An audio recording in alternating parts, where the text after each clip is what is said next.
नमस्कार प्यारे बच्चों।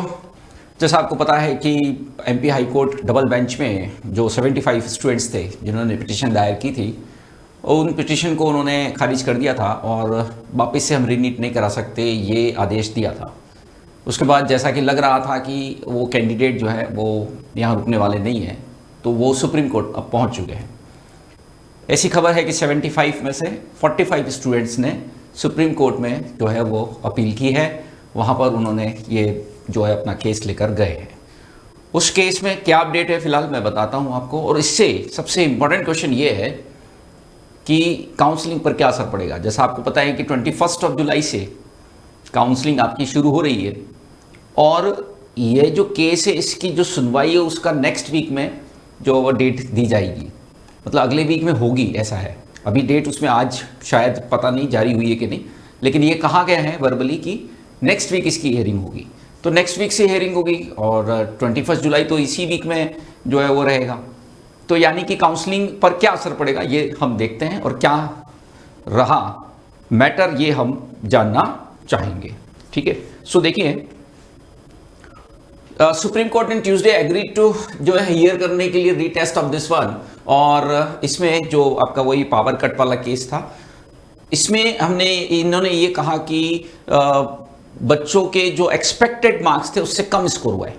मैंने इसमें कुछ और जो है वो खबरें भी पढ़ी थी, तो वहाँ पर पेरेंट्स ने ये आरोप लगाया है कि बच्चों के मॉक टेस्ट में बहुत ज़्यादा नंबर आते थे और अभी जो नंबर आए हैं, क्योंकि इसका रिजल्ट अभी जारी हुआ है, वो बहुत कम है। वैसे देखा जाए तो ये लगभग सभी पेरेंट्स की शिकायत इस बार रहेगी कि मॉक टेस्ट में जो मार्क्स आते थे वो ओरिजिनल नहीं आए। तो ये कोई बहुत बड़ा बेस तो नहीं बनता, लेकिन देखिए हम यहाँ से प्रेडिक्ट नहीं कर सकते कि क्या परिस्थितियाँ उस समय बनी थी। पर जो मॉक टेस्ट के आधार पर कहा जा रहा है वो कोई खास वैलिड पॉइंट नहीं है, क्योंकि पूरे भारतवर्ष में ही ऐसा हुआ है कि मॉक टेस्ट में जो नंबर आते थे वो रियल टेस्ट में तो नहीं आए। पर फिर भी जब उनका मानना है कि हाँ उन्होंने फेस किया इशू, उन्होंने हाई कोर्ट में भी दो जगह उससे लड़ा है और अब सुप्रीम कोर्ट भी जा रहे हैं, तो देखते हैं कि आगे क्या मतलब इस पर मोड़ आता है। लेकिन इसके अंदर सबसे इंपॉर्टेंट चीज़ जो आई है नज़र की, वहाँ पर जो उनके वकील थे उन्होंने यह डिमांड की थी कि इसकी जल्दी सुनवाई रख दी जाए, मतलब इसी वीक के अंदर सुनवाई रख दें।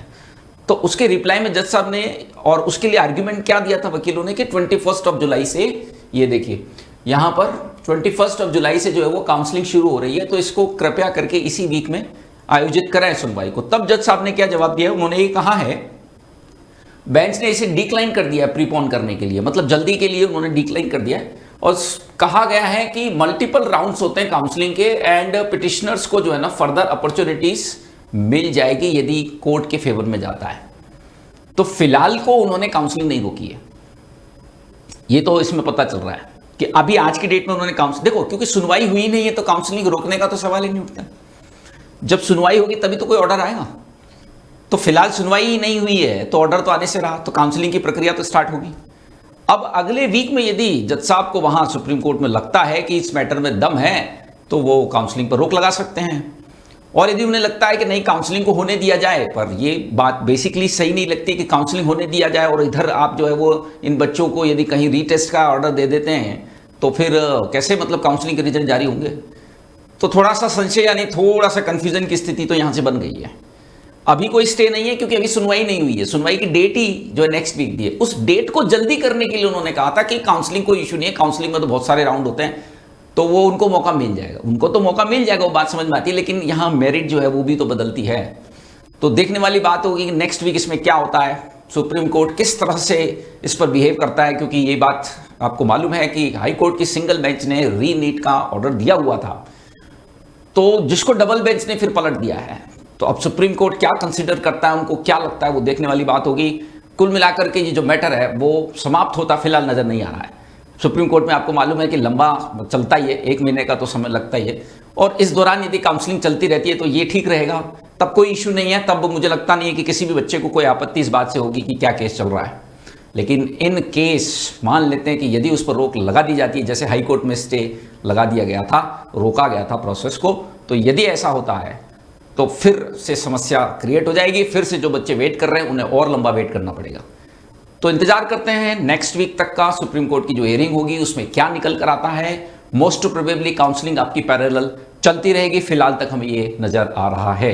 तो देखते रहें, आगे अपडेट हम आपको करते रहेंगे, जो भी ऑथेंटिक न्यूज़ होगी। देखिए ये न्यूज़ जो ऑथेंटिक न्यूज़ है वो देना हमारा काम है, आपको अपडेट रखना हमारा काम है, जो आपके काम की चीज़ें हैं, जो आपसे रिलेटेड है।